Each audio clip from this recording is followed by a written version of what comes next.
we are fighting, or some very pending issue for Pakistan right now, जैसे floods का चक्कर चल रहा है. If somebody wants to, take the floor on that one. इसमें हमने अनवर काशिफ मुमताज साहब को किया है. He's been an active member of PILAP. He was the vice president with me when I was president last time, and he is मेरे ख्याल में तो lifetime member है inshallah. So just a little introduction of Kashif Saab, people who don't know him because he's not been active at least in this board. He's a tax and corporate lawyer advising multinational companies and blue chip corporations on tax and corporate matters. He has presented papers on tax and corporate matters, served as Secretary General, Vice President and President of Pakistan Tax Bar Association, and also served as the Secretary General of Pakistan Tax Bar Association. Currently he is serving as the Senior Vice President. He was also once appointed by the World Bank as a consultant for enforcing the contract integrator for ease of doing business in Pakistan. He's also the founding president of the Pakistan Mediator Association. In fact, he's a master of mediation. उसको पाकिस्तान में काफी pursue कराया है और उसके ये champion भी हैं. He's also a certified international trainer on leadership and personal development and associated with Junior Chamber International on a worldwide basis. So मैं ये थोड़ी सी summary बता रहा हूँ. Actually, he is very well qualified, but RTI का जब time आया तो भी I could not think of somebody better to give a. So basically, the point of RTI is a tool given by the Constitution of Pakistan to the people of Pakistan to question public officials. अगर आप सवाल पूछना चाहते हैं KMC से, आप सवाल पूछना चाहते हैं वापडा से, you have the right to ask question and they have the right, they have to answer you.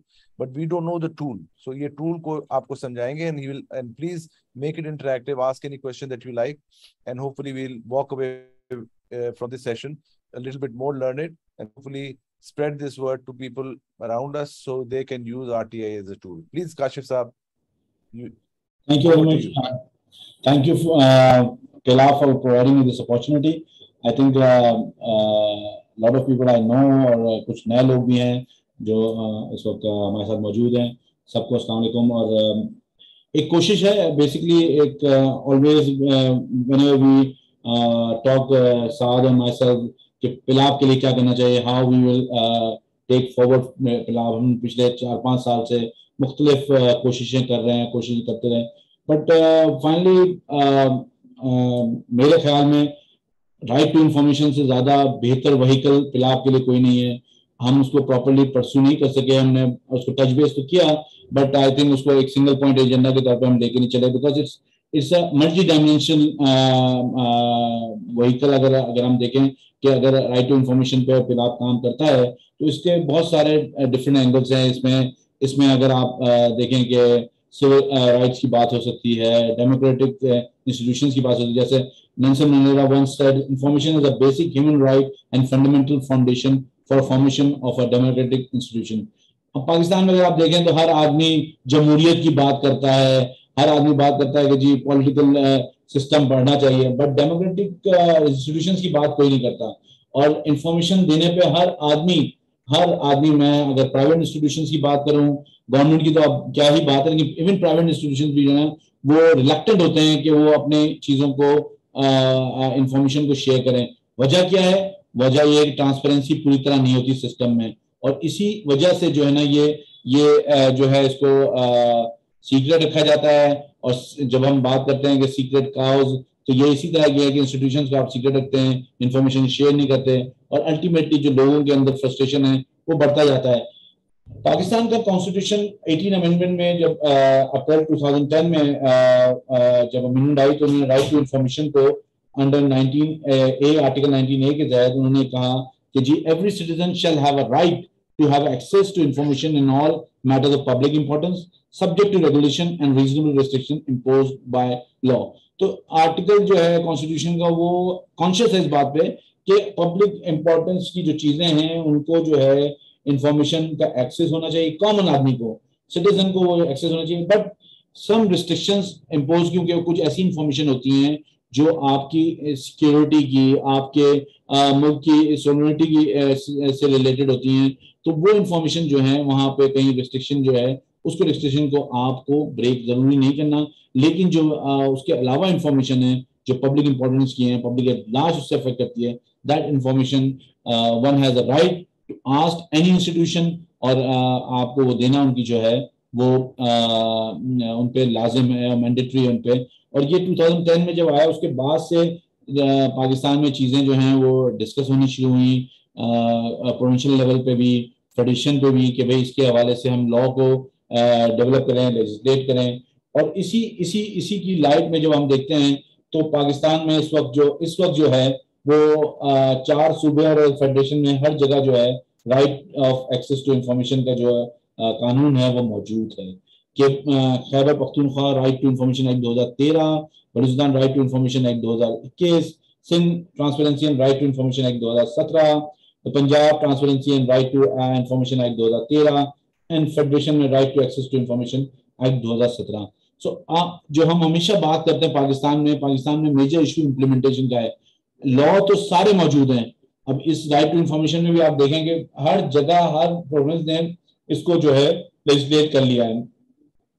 अब लेजिस्लेट करने के लिए जो है उसकी इम्प्लीमेंटेशन, उसकी एग्जीक्यूशन, लोगों पे वो चीज जाना कि वो उसका फायदा या उसका समराज जो है आम आदमी तक पहुंचे, वो मेरे ख्याल में बड़ा मुश्किल होता है। और ये वजह यही है कि गवर्नमेंट को खुद एक्सपोज होना पड़ेगा। अगर गवर्नमेंट चाहती है कि ये जो कानून साजी उन्होंने की है उस कानून साजी का इस्तेमाल लोग कर सकें, लोग उससे फायदा उठा सकें, तो आई थिंक सबसे बड़ा जो इसमें जिसको जो पार्टी बनेगा या सबसे बड़े जो जिसके लिए प्रॉब्लम क्रिएट होगी वो है गवर्नमेंट। इसलिए कि गवर्नमेंट के इदारे जो हैं पाकिस्तान में उनको जो है वो नेपोटिज्म, रेड टेपिज्म और करप्शन की जो है वो जिंदा मिसालें वहां मौजूद हैं, जिसकी वजह से ना कोई आपकी बात सुनता है, nobody is going to listen you, nobody is going to give a damn, मतलब आपको कोई पूछने को तैयार नहीं है। और इसी तरह इदारे जो हैं वो तबाह हो रहे हैं और इंस्टीट्यूशन जो है पाकिस्तान में खत्म होते जा रहे हैं। अब आप देखें जब हम बात करते हैं तो वो ये बात ये होती है कि यार इंस्टीट्यूशंस क्यों नहीं स्ट्रांग है पाकिस्तान में इंडिविजुअल स्ट्रांग है। एक आदमी आता है कहते हैं जी ये डीजी आ गए तो अब जो है बहुत अच्छा मामला हो जाएगा, बट वो डीजी हमेशा के लिए तो नहीं आता। He is there for 2 years, for 3 years, for 1 year, और जब वो जाता है then everything will trickle down.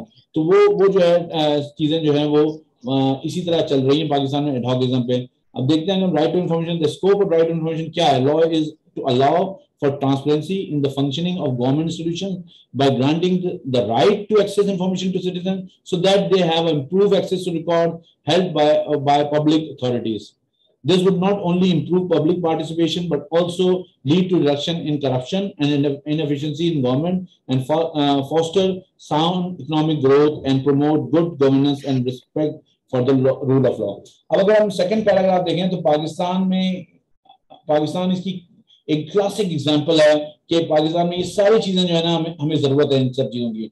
और वजह क्या है? वजह यही है, आप पासपोर्ट ऑफिस चले जाएं, nobody is going to head you, nobody is going to give you a head. वो आप अपने तौर पे जो उनका टाइम फ्रेम है, कभी आप उनको कोशिश भी करें तो वो आपको बॉदर नहीं होते, वो जवाब देने को तैयार नहीं होते।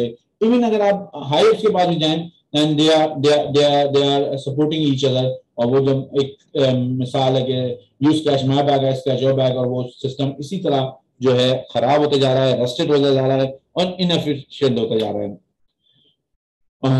अगर हम देखें कि RTI willfully obstructing the implementation of rights granted to citizen under the RTI law, including by way of following, constitute an offense under RTI law. Obstructing access to any information or record with a view to prevent the access of right provided for this in this act. Basically ये offence जो है ये बड़े clearly define है।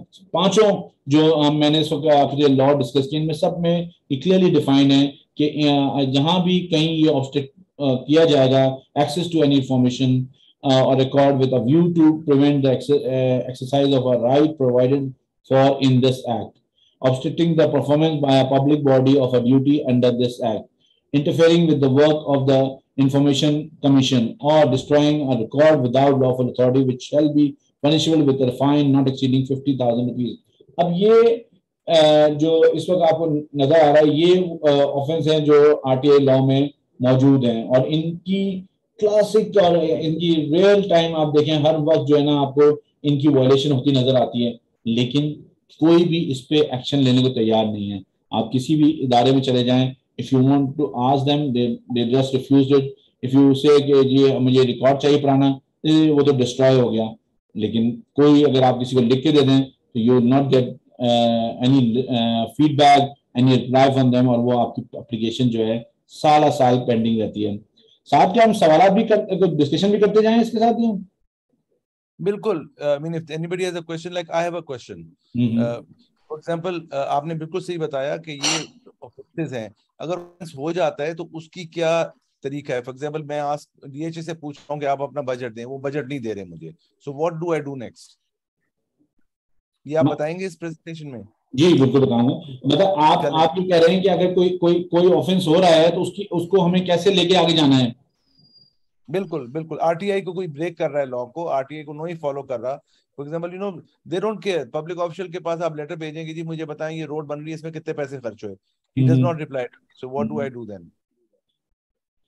अब ये basically एक मैंने चार्ट बनाने की कोशिश की है जिसमें जो है वो अगर आप देख सकते हैं ये सिचुएशन है। इंटरेस्टिंग। अच्छा, सारों की डाली आपने। ये तो अनवर साहब ये तो सही है कि ये कॉन्सिक्वेंसेस हैं, बट इन रियलिटी यहाँ तक मतलब फिर क्या कोर्ट में, हाई कोर्ट में जाना, अगर कोई नहीं आपको मिलता जवाब एक रीजनेबल टाइम पीरियड में, then what is the course of action that Pilap can take? Then can we go to the high court, और हाई कोर्ट में गए तो 5 साल केस फंसा रहेगा? देखिए सर, बेसिकली जो अल्टीमेटली एंड है सिविल या पब्लिक इंटरेस्ट लिटिगेशन का, वो कोर्ट ही है। आप किसी तरह भी अगर आप जाएं तो आप कोर्ट ही लेके जाते हैं, बिकॉज जहां भी गवर्नमेंट फंक्शनरीज की कोई ऐसी ऑफेंस है तो उसको कोर्ट ही उसको जो है डील आउट करता है। बिकॉज गवर्नमेंट के पास अगर आप जाते हैं, हाँ टू द सर्टेन एक्सटेंट आप जाना चाहिए आपको, लेकिन उसके बाद जो है ना आपको हमेशा जहां पब्लिक इंटरेस्ट की बात होगी, और पाकिस्तान में ऑल्दो उनके पास बिल्कुल ही जैसे कहना चाहिए फ्रेवलेस केसेस पड़े हैं जिन पे वो फंसे रहते हैं, इन केसेस पे वो टाइम ही नहीं देते। आपका एजुकेशन की पिटीशन वहां पड़ी हुई है जो कि साल से चली जा रही है और जो सिर्फ डेट हो रही है। लेकिन इसी तरह ये अब हमें ये कोशिश करनी पड़ेगी कि जैसे टैक्स के मैटर्स पे ये कहा गया कि टैक्स बेंच बना दी जाए, इसी तरह हमें राइट टू इंफॉर्मेशन या सिविल राइट या पब्लिक इंटरेस्ट के मैटर के लिए एक कॉन्स्टिट्यूट करवानी पड़ेगी बेंच हाईकोर्ट में, और वही फिलहाल इसको एक लॉबिंग करके और एक बेंच हो जहां पे ये केसेस रेगुलर बेसिस पे लगे। इसी तरह के जैसे 70 ईयर्स ओल्ड लोगों के लिए उनका रेड कवर आ जाए, इसी तरह जो पब्लिक इंटरेस्ट की वो है उनके लिए ग्रीन कवर आ जाए, और वो उनके उनके उनके जो है फिक्सेशन रेगुलर हो सके। लेकिन जाएगा अल्टीमेटली एंड अप होगा कोर्ट में। ये तो लेजिस्लेटिव चेंज है ना कि इसको अगर हम कह रहे हैं कि प्रायोरिटी पे ले कोर्ट, तो ये फिर इसका मतलब लॉ में ये चेंज करना पड़ेगा कि अगर ये चीफ जस्टिस का प्रोरोगेटिव होता है। ओके। ये जैसे ना अभी इस वक्त सिंध हाईकोर्ट में टैक्स और कॉर्पोरेट की 2 बेंचेस हैं। ठीक है। जो वो मैटर्स डील करती है, सुबह उनके पास वही मैटर रहते हैं, वो शाम तक वो मैटर सुनती हैं। तो इसी तरह हमें अगर पब्लिक इंटरेस्ट के केसेस के लिए अगर हम चीफ जस्टिस से मिले, उनसे कहें कि आप एक डेडिकेटेड, चाहे वो 4 बजे के बाद रख दें, 3 बजे के बाद रख दें, पर वो डेडिकेटेड हो जो कि राइट टू इंफॉर्मेशन पे, पब्लिक इंटरेस्ट पे, सिविल राइट्स पे जो पिटीशन पेंडिंग है उनको सुने, तो मेरे ख्याल में ये हम कोशिश की जा सकती है। और ऐसा नहीं है कि ये नहीं होगा, ये हो सकता है। Okay. Just sorry, Kashif, one last question. I heard there is a commission that RTI law requires the provinces to make, जिसमें आप complain करते हैं before you go to the court. जी. And they have the right. So वो commissions are in place. Are they effective? Sir अभी तक जो अगर प्रैक्टिस में दूसरी जगहों का नहीं देखा, सिंध का देखा है तो सिंध में कोई इफेक्टिव वो नहीं है। सो यहाँ जो है पहले तो ये करना पड़ेगा कि जो उसकी लॉ के अंदर जो स्कीम ऑफ इवेंट्स है ना, उसको पहले इंप्लीमेंट करवाना पड़ेगा डिपार्टमेंट में। उसके बाद कमीशन बनाने के लिए उन्होंने 2-3 दफा अखबारों में न्यूज तो आई, but there is no such commission available. ना किसी के पास डेटा है, ना कि कौन लोग हैं उसमें, लेकिन ये ऐसी चीज पब्लिक नहीं हुई कि कौन लोग इस कमीशन में बैठे हुए हैं और किस तरह कमीशन चीजों को डील कर रहा है। अगेन अगर आप जी, सारी प्रोविंसेस में ये या सिंध में ज्यादा खराब है? सिंध ज्यादा खराब है, पंजाब का मुझे एग्जैक्टली पता नहीं है, इसलिए मैं कमेंट नहीं कर सकता। सिंध का मुझे क्लियरली पता है, इसलिए मैं कमेंट कर रहा हूं कि नहीं है यहाँ पे। Thank you. तो ये पीनल कॉन्सिक्वेंसेज हैं जो सारे, अगर आप हम 5 जो एक्ट देखते हैं उनमें सब में ये कॉन्सिक्वेंसेज जो हैं वो अपनी जगह मौजूद हैं, कहीं पे कम हैं, कहीं पे ज्यादा हैं, बट द पॉइंट इज के scheme of law is there. There is a procedure for filing an application, to whom it has to be filed, and उसकी जिम्मेदारी अपनी जगह लेट डाउन हुई है कि उसने किस तरह जवाब देना है, आपने उसको रिमाइंडर क्या देना है, देन अगेन पिनल प्रोविजंस भी लॉ में मौजूद हैं। अब बात ये हो रही है कि एग्जीक्यूशन क्यों नहीं हो रहा। ये जो पाकिस्तान में एक नॉर्मल रूटीन है कि चीजों को डिले करें। अगर ये इस तरह की चीजों को, जैसे डिजिटलाइजेशन को पाकिस्तान में डिले किया जा रहा है, सिर्फ वजह यह है कि जो आपके वेस्टेड इंटरेस्ट हैं वो उससे हर्ट होते हैं। इसी तरह ये राइट टू इंफॉर्मेशन भी ऐसी चीज है जो अगर इम्प्लीमेंट हो जाए ग्राउंड में तो डिपार्टमेंट सब एक्सपोज हो जाएंगे। बिकॉज यू नो आजकल लोग जो है अवेयर तो हो गए हैं, अगर उनको वो लिखने शुरू कर दें और लोगों को जो है वो जवाब नहीं मिले तो मैं आपको बताऊं कि अगर हाईकोर्ट की एक बेंच होगी तो वो कम पड़ जाएगी, इतने केसेस जो है ना कोर्ट में जाएंगे शुरू में, फिर उसके बाद गवर्नमेंट रियलाइज करेगी कि जी ये जो है इसको इम्प्लीमेंट करना चाहिए। बट हैविंग सेड दैट ये इट्स अ लॉन्ग वे, मतलब अभी ये स्टार्ट है, लेकिन अगर हम पिलार को एज अ स्ट्रैटेजी और एक वन पॉइंट एजेंडा के तौर पे इसको लेके चलें, बिकॉज राइट टू इंफॉर्मेशन पे अभी तक पाकिस्तान में किसी ने ही मेजर जिसे कहना चाहिए रोल प्ले नहीं किया है। सो हम इसको एक अपना ब्रांड बना सकते हैं और we will take it forward, और सारे प्रोविंसेस में इसको हम टेकअप कर सकते हैं और फेडरेशन में भी एज वेल। इसमें हमारे पास सब और मे बी पिलाप की मैनेजमेंट बता सके कि क्या सफिशिएंट हमारे पास ट्रैक रिकॉर्ड है कि बेसिकली में जवाब नहीं आते जिसके बेस पे हम एक लेटर लिख सकें उसके जो चीफ जस्टिस को, और उसमें वो एविडेंस भी डाल दें कि जी नहीं आ रही, और फिर उसके बेस पे टाइम की रिक्वेस्ट कर दें और ये भी रिक्वेस्ट कर दें कि स्पेशल बेंच इसके लिए बने। सर मैंने अभी आगे इस पे किया कि हम लोगों को कुछ डिपार्टमेंट आइडेंटिफाई करने होंगे 10, 15, 20 उनको हमें लेटर लिखने पड़ेंगे, 2 लेटर, और उन दोनों के उनकी लेटर्स की सबमिशंस के बाद फिर हम कोर्ट जाएंगे चीफ जस्टिस के बाद उस डेटा को लेके। अभी इस वक्त डेटा मेरे पास तो कोई अवेलेबल नहीं है, मुझे नहीं पता आपके पास कोई डेटा अवेलेबल है कि उन्होंने लेटर लिखा और कितने लोगों ने जवाब दिया। अगर होगा तो बड़ा बड़ा बड़ा मतलब मीगर से एक डेटा होगा, कुछ सिग्निफिकेंट वैल्यू नहीं होगी जो कि हम चीफ जस्टिस के सामने पेश कर सकें। तो मेरे ख्याल में अगर if I can ask Amna, because I think हमने काफी इस तरह में लेटर्स लिखे हैं। We have the data. बस ठीक है, तो हम उसको इवैल्यूएट कर लेते हैं। 5%, 10% are applied, ठीक है ना? Amna, can you throw some light as well? हाँ जी, हम अब उसको अपनी डेटा तो हमारे पास है, उसको हम परसेंटेज बता सकते हैं कि हमारे ऑफिस से कितने अनआंसर्ड गए हैं, but that's going to be a very small percentage of the national percentage. वो there is no way of हमें सिर्फ अपना पता होगा कि हमारे कितने नहीं, हमें अपनी बात करनी है, बट हमें आइडिया कि कितने लेटर्स हमने लिखे हैं और उसमें से कितने पे पॉजिटिव रिस्पांस आया, कितने पे नहीं आया या नेगेटिव। जी off the top of my head I think maybe, and Zahoor साहब please correct me if I am wrong, I think 50% जो हैं दे गो अनआंसर्ड, और बाकी जो हैं do they provide the information?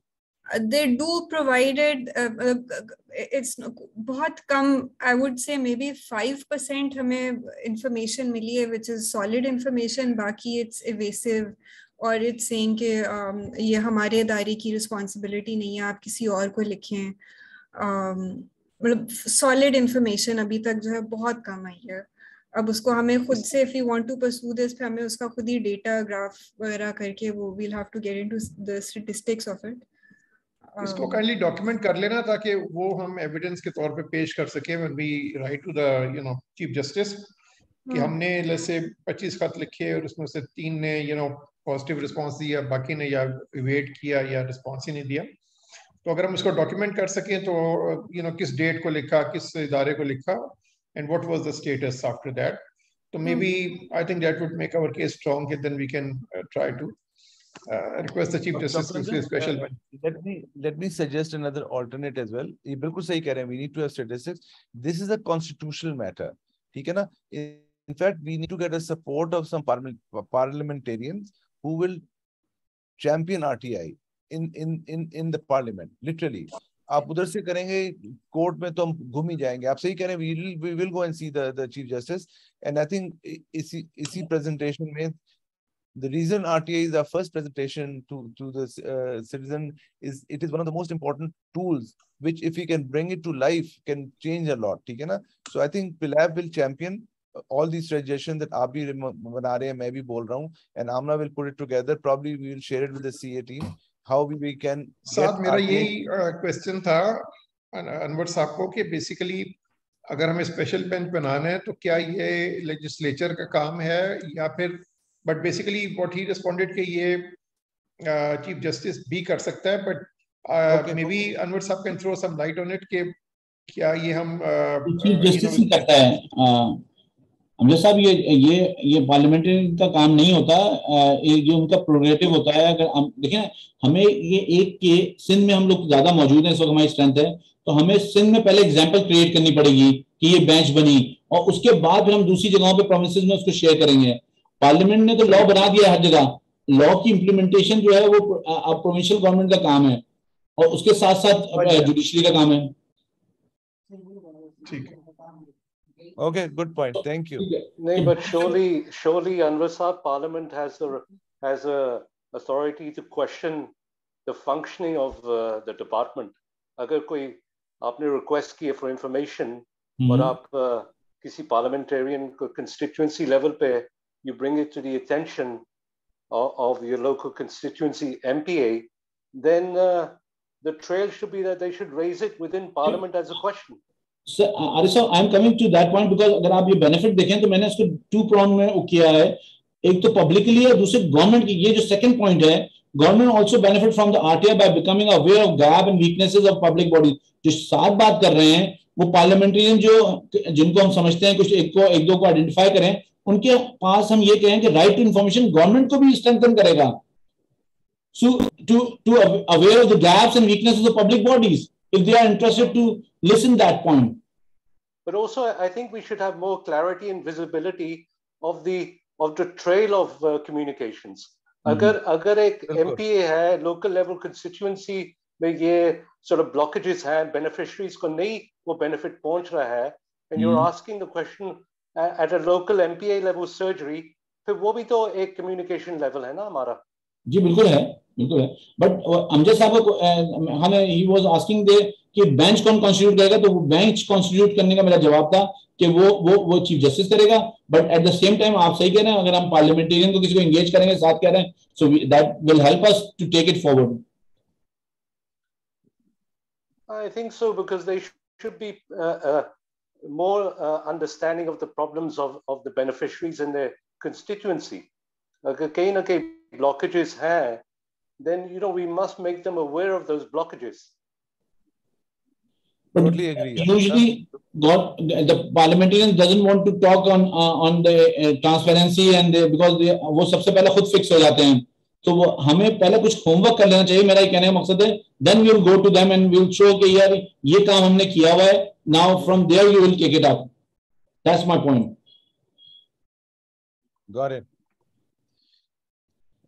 Kashi में एक आइडिया दे रहा हूँ, अभी आप कंटिन्यू रखें, but I think as PILAB का एक इनिशिएटिव है RTI का, आई थिंक इस पे हम एक टीम बनाते हैं. आमना obviously will be part of it, where we try to look at the gaps present and try to help plug those gaps. Maybe meet with the parliamentarian, maybe meet with the Chief Justice. Definitely meeting with parliamentarians तो मेरे ख्याल में in all public interest हमें कहीं ना कहीं काम आएगा ही. बिल्कुल. So we'll take that up inshallah. So मैंने इस वक्त बेनिफिट ऑफ RTI में 3 पॉइंट्स वो किए हैं, जिनमें मैंने इनिशियली जो था वो तो पब्लिक के लिए कि पब्लिक को पता चलेगा, देन गवर्नमेंट, और फिर उसके बाद हमें इसको किस तरह right to information is a vital for preventing corruption, रैटिज्म एंड नेपोटिज्म, इसको हमें जो ब्रांड करना है. ये जो चीज है ना, ये ब्रांड करने की, ताकि यही पाकिस्तान का बेसिक कोर इशू यही है, और इसको हमें कनेक्ट करना राइट टू इंफॉर्मेशन से. हमें उसमें जो भी अपना पब्लिक मैसेजेस बनाने पड़े, हमें पब्लिक मीटिंग्स करनी पड़े, हमें मीडिया पे जाना पड़े, उनको इस चीज को हमें जरा बेहतर तौर पे प्रोपोगेट करना होगा. सो ये पिलाव को वे फॉरवर्ड है for RTI.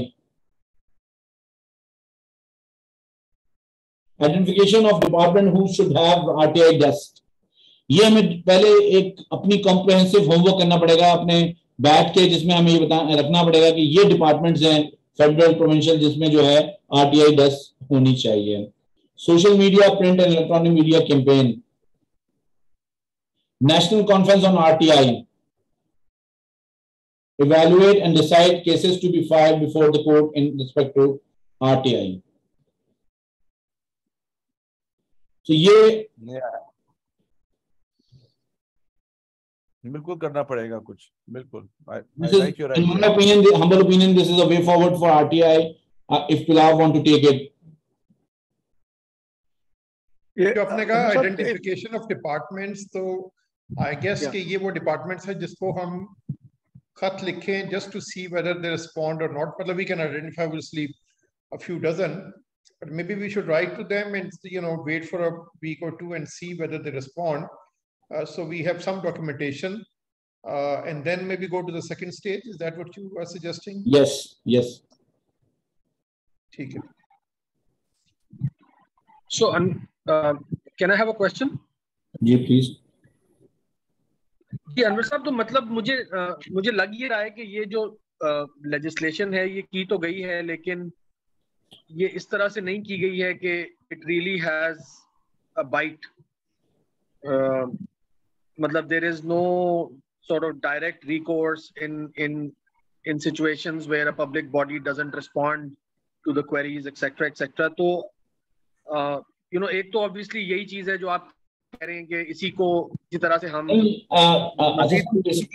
This legislation has 32 टीप्स, बाइट करने के लिए तो बिल्कुल तैयार है, लेकिन बात ये है कि जो इसको जो एग्जीक्यूट करवाना चाहते हैं ना, वो लोग जो है ना इसको डिले कर रहे हैं।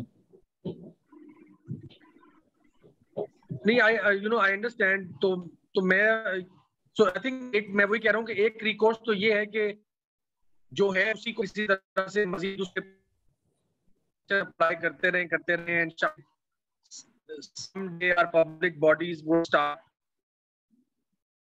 into these requests. But ideal legislation and mechanism that if we somehow arrive at that mechanism, it would have that bite. Okay, basically ये जो काम है ये पैरेलल चल सकता है अगर हम इसी लॉ को लेके अगर हम एग्जीक्यूशन के लिए, इम्प्लीमेंटेशन के लिए गवर्नमेंट को पुश करें, जुडिशरी को पुश करें, और इन द मेन टाइम हम बेस्ट प्रैक्टिसेस जो लॉ इस वक्त दुनिया में है उनको देख के गवर्नमेंट को अपना सजेशन भी दे कि आप इसमें इन चीजों में ये अमेंडमेंट जो है प्रपोज भी कर सकते हैं हम एट द सेम टाइम। तो वो अमेंडमेंट क्या होगी आपके ख्याल, वो क्या होनी चाहिए अमेंडमेंट? देखिए अपेरेंटली जो मैंने जो देखा है वहां पे जो लॉ इस वक्त ड्राफ्ट हुए हैं ये कहीं ना कहीं के इन्होंने लॉज को लेके ही बनाया गया है।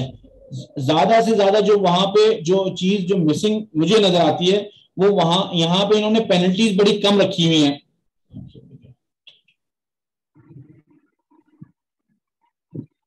सही। सो फॉर एग्जांपल अगर मैं 2 साल अपनी कंपनी की रिपोर्ट फाइल नहीं करता तो एससीसीपी 2 साल के बाद मेरी कंपनी को डीलिस्ट कर देती है। तीसरे साल मुझे खुद ब खुद जाके फाइल करनी पड़ती है। मैं अगर टैक्स रिटर्न नहीं फाइल करता तो मेरा अकाउंट फ्रीज हो जाता है। these are the kinds of things that actually bite and actually force me to comply with the law if I am not interested or willing to comply with the law. So इस particular context में वो ऐसी क्या चीज हो सकती है जो doable भी हो और जिसकी bite भी इतनी strong हो, because at the end of the day हमारे लोग, as you said, they are not interested in fighting by the law, they are not interested in disclosing whatever. So the law has to be such that it forces them to do it.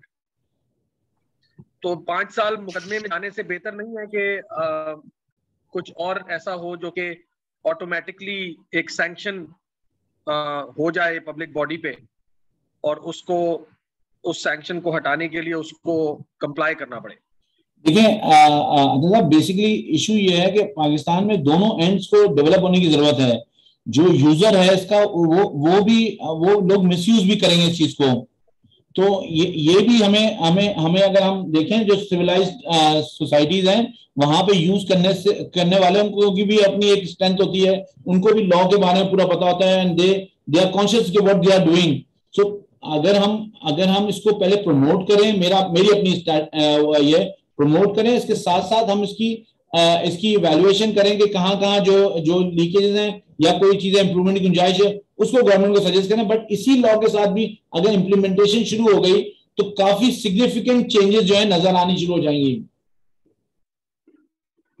Even देखें एक छोटी सी बात है, अगर कोई law implement हो ही नहीं रहा, इम्प्लीमेंटेशन शुरू हो जाए तो तब तो बहुत अच्छी बात है, लेकिन मसला ये है कि जो पार्टी है जिससे आप इंफॉर्मेशन मांग रहे हैं वो इंफॉर्मेशन दे ही नहीं रही, and there is not enough teeth in the law to force that party to provide that information. So what I am talking about is the teeth in the law. कि how can that the provision of commission, then you can go to the court. ये दो ही provisions हैं। नहीं, लेकिन देखिए court मेरी नजर में कोई प्रोविजन नहीं है। Court is like a 5-year legal battle. So I'm looking at something that automatically happens. इस तरह से SEC मेरी कंपनी को डीलिस्टिल कर देती है, या मेरे स्टेट बैंक अगर मैं टैक्स ना पे करता हूं तो मेरा अकाउंट फ्रीज कर देता है। उस तरह से कोई प्रोविजन होनी चाहिए जो कि ऑटोमेटिकली हो जाए अगर मैं कंप्लाई ना करूं। देखिए दिस इजंट इवन अबाउट कि मैंने जो इन्फॉर्मेशन दी है वो सही है कि नहीं है, मैं उस जवाब में इवेट तो नहीं कर रहा, वो तो एक अलग सवाल है। लेकिन अगर मैं उस एक लीगल रिक्वेस्ट को रिप्लाई ही नहीं कर रहा तो there should be some automatic sanction that should happen on that organisation. ठीक है, इसको डिस्कस कर सकते हैं सर। देखिए basically Anwar, the frustration obviously is this is one of the only laws made by the constitution to help the public keep the government on its toes. ठीक है ना, अब उसको उन्होंने डिजाइन ही ऐसे किया है कि it's flawed by design।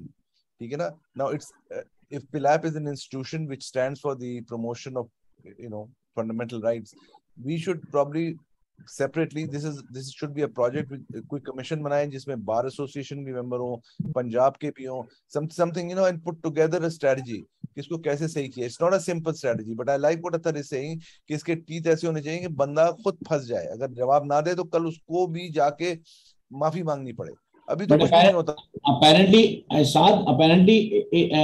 ये जिस तरह का हमारा सेटअप है इसमें ये चीज अभी इस वक्त पॉसिबल नहीं, मेरा ये कहने का मकसद है। बाकी लेटर इन टाइम तो ये हो जाएगी, लेकिन गवर्नमेंट आपको पता है कि गवर्नमेंट ऑटोमेटिक अपनी चीजों को सीज नहीं करेगी, डिपार्टमेंट को सीज नहीं करेगी, किसी को सस्पेंड नहीं करेगी, ये पॉसिबिलिटी होगी नहीं। तो मेरा ये कि हम इसको पुश फॉरवर्ड करें एज इट इज जो ऐसे लॉ है, उसकी ही बहुत सारे आउटकम जो है ना वो ऐसे होंगे जो सिग्निफिकेंट वैल्यू होंगे जिनकी, then we can take it forward. Maruf साहब कुछ क्वेश्चन करना चाह रहे हैं, please.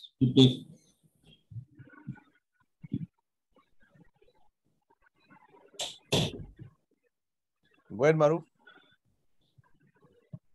Maruf has shared a very nice link on the chat as well. अगर आपने देखा नहीं है। आप लोगों को मेरी आवाज आ रही है? जी आ रही है। जी आ रही है। अस्सलाम वालेकुम अनवर साहब, thank you very much. Very useful topic और thank you for presenting it. I agree with Athar. I think मैंने एक link share किया है.